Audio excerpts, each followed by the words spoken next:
दोस्तों कहते हैं कि भारतीय बाजार में इतना पैसा है कि वो पूरे देश की पैसों की प्यास बुझा सकता है। देखिए ज्यादातर लोग ठीक से शेयर मार्केट को समझते नहीं है और उसके बारे में भला बुरा कहने लगती है। जैसे कि शेयर बाजार एक जुआ सट्टा के जैसा, इसमें बहुत रिस्क होता है, इसमें पैसे सिर्फ किस्मत वालों के ही बनते हैं। लेकिन ऐसा वही लोग कहते हैं जिन्हें इसके बारे में या सही से जानकारी नहीं होती, या वो लोग जो अपनी तरफ से फिल्म देख के तर्क लगाना स्टार्ट कर देते हैं। और वही कोविड-19 के बाद और यंग लोगों में इसकी रुचि ज्यादा दिखाई दी, क्योंकि उस वक्त सभी के पास खाली समय था सीखने का, ऑनलाइन पैसे कमाने का, तो लोगों ने शेयर मार्केट की ओर अपनी रुचि दिखाई। पर कोविड के पहले तक कई लोगों को ये भी नहीं पता था शेयर मार्केट होती क्या है। और कोविड के पहले हमारे इंडिया में 10% लोग ही शेयर मार्केट में इन्वेस्ट करते थे, और वहीं यूएस में शेयर मार्केट में इन्वेस्ट करने वालों की संख्या 50% से भी ज्यादा है, क्योंकि भारत में लोगों को जानकारी कम है और लोगों के मन में ये भरा पड़ा है कि ये सट्टा बाजार है, या कई लोग रिस्क नहीं लेना चाहते। लेकिन रिस्क तो आपके जीवन में हर दिन है। शायद आप जानते होंगे हमारे देश में महंगाई दर से इन्फ्लेशन रेट कहते हैं, वो हर साल 10% के रेट से बढ़ रहा है। यानी कि आज जो वर्ष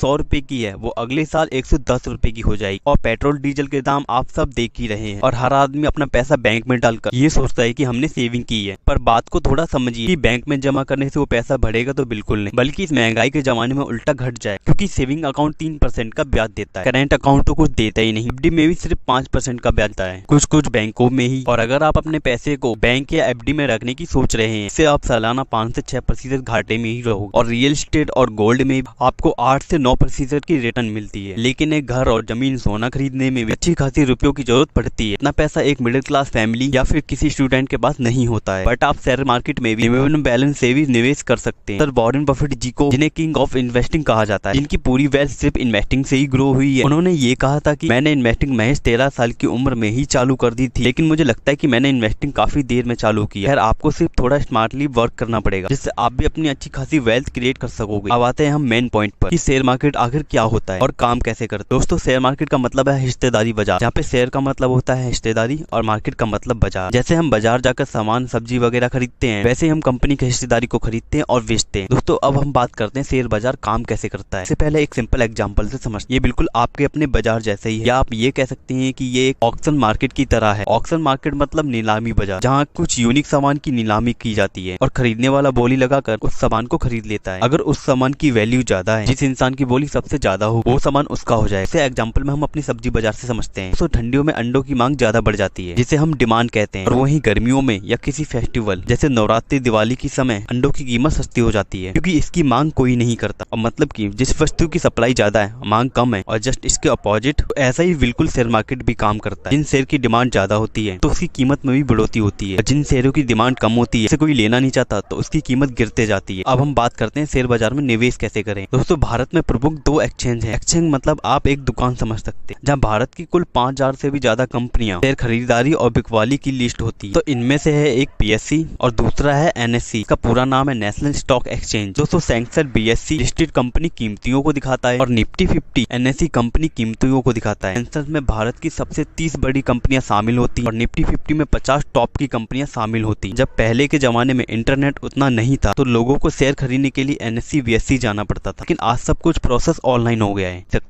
लेकिन इसके लिए आपको एक अकाउंट की जरूरत है, जिसे डीमेट अकाउंट कहते हैं। डीमेट अकाउंट बनाने के लिए कई सारे प्लेटफॉर्म मौजूद हैं, जैसे कई सारे बैंक ही प्रोवाइड करवाते हैं, और कुछ प्राइवेट ब्रोकर भी मौजूद हैं। ये ऑनलाइन ब्रोकर बहुत से मौजूद हैं, जैसे रिजोला, एंजल ब्रोकिंग, अपस्टॉक जैसे बहुत सारे, जिनकी कुछ मिनिमम फीस होती है। इनके जरिए आप डीमेट अकाउंट बनाकर किसी समय भी इन्वेस्टिंग शुरू कर सकते हैं। दोस्तों अब हम बात करेंगे कौन से शेयर खरीदने चाहिए, कैसे पता करें कि कौन सी कंपनी अच्छा परफॉर्म करेगी। दोस्तों किसी कंपनी में निवेश करने से पहले आपको मार्केट एनालिसिस करना पड़ेगा। शेयर मार्केट में 2 टाइप के एनालिसिस होती है, पहला है फंडामेंटल एनालिसिस और दूसरा है टेक्निकल एनालिसिस। दोस्तों फंडामेंटल एनालिसिस में आप कंपनी के परफॉर्मेंस चेक करते हैं, उनकी बैलेंस शीट चेक करते हैं, मैनेजमेंट चेक करते हैं, उनके प्रोडक्ट चेक करते हैं, और कंपनी के बिजनेस को एनालिसिस करते हैं। और दोस्तों fundamental analysis long term investing के लिए काम आते हैं। और टेक्निकल एनालिसिस में आप कंपनी के शेयर प्राइस चार्ट को एनालिसिस करते हैं। इसके अंदर भी कई तरह के एनालिसिस होते हैं, जैसे कई सारे टूल्स लगाकर या डिमांड या सप्लाई जोन को अंदाजा लगाकर। यदि आप शेयर मार्केट में नए हैं और आपको नहीं पता है कौन सी कंपनी में निवेश करना है, तो निवेश करने से पहले आपको एनालिसिस सीखना पड़ेगा। और यदि आपको फिर भी निवेश करने की जल्दी है, तो आप उन कंपनीज में निवेश कर सकते हैं जो थोड़ी नामी गिरामी कंपनीज हो, क्योंकि लॉन्ग टर्म में ये कंपनी आपको नॉर्मल रिटर्न दे ही देगी। दोस्तों, आप जानते हैं शेयर मार्केट से जुड़ी कुछ इंपॉर्टेंट फैक्ट के बारे में। दोस्तों, दुनिया के सबसे महान इन्वेस्टर जब वॉरेन बफेट ने पहली बार एक कंपनी में इन्वेस्ट किया था, बस उन्होंने कुछ सोचा नहीं था, बस उन्होंने उसी कंपनी में निवेश किया था। कंपनी का प्रोडक्ट वो खुद यूज करते थे, लेकिन उन्होंने जब शेयर खरीदा, अगले दिन कंपनी के शेयर प्राइस नीचे आ गए और कम से कम उन्हें 6 महीने मुनाफा नहीं दिखा। ऐसे में वो डरने लगे थे और सोचने लगे, क्या मैंने गलत कंपनी खरीद लिया या मेरा फैसला गलत तो नहीं था। तो ये डर उन्हें खाया जा रहा था। तो जब कभी कंपनी का शेयर प्राइस ऊपर आया, उन्होंने अपने खरीदे हुए प्राइस पर बेच दिया, ये सोचकर कि चलो मुझे घाटा हो रहा है, इससे अच्छा मैं बिना फायदा बिना घाटे के ही निकल जाऊं। लेकिन उन्हें बेचने के एक हफ्ते बाद ही उस कंपनी का शेयर प्राइस 70% तक चढ़ गया था और ये देख के वॉरेन बफेट बहुत दुखी और उन्हें सीख मिली कि मार्केट हमारे डर और लालच का परीक्षा लेती। शेयर मार्केट उन लोगों के लिए बिल्कुल नहीं जो ये सोचते हैं कि 1-2 महीने में उन्हें अच्छा खासा मुनाफा हो जाएगा। मार्केट आपके पेशेंस और इमोशंस की परीक्षा लेता है। अगर आप धैर्य रखते हैं तो बेशक आपको मार्केट से अच्छे रिजल्ट मिलेंगे, और मार्केट में आप आए हैं तो जल्दबाजी बिल्कुल ना करें, नहीं तो आपको भी ये सट्टा बाजार ही लगेगा। आज के लिए बस इतना ही, और आई होप कि आपको ये वीडियो अच्छी लगी होगी।